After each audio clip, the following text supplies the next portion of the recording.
सारासार विचार करा, उठा उठी. काय करा?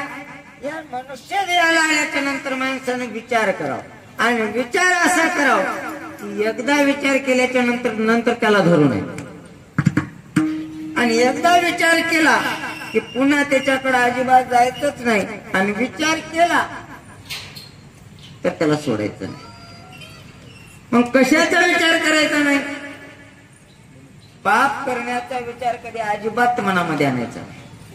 कोणाचं वाटोळ करण्याचा विचार आपल्या मनामध्ये अजिबात आणायचा नाही. आणि एक केली असेल तर दुसरी करायचा सुद्धा मनामध्ये अजिबात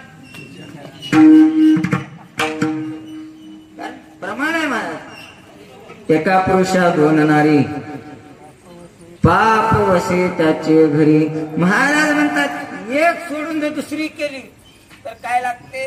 पाप लागते. महाराज असंच एका कीर्तनामध्ये सांगितल्याच्या नंतर कीर्तन संपलं. महाराज म्हणला एक सोडून दोन केल्या तर पाप लागते. मी काय करतो? महाराज म्हणला पुढल्या वर्षी डबल त्याच गावात कीर्तनाला बोलवलं, कीर्तनाला गेलो. महाराज म्हणला दोन्हीनं पाप घडते म्हणून मी तिसरी केलो.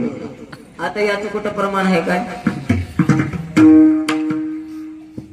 दोन केल्यानं पाप घडते आणि तिसरी केल्यानं काय पुण्य घडणार आहे काय?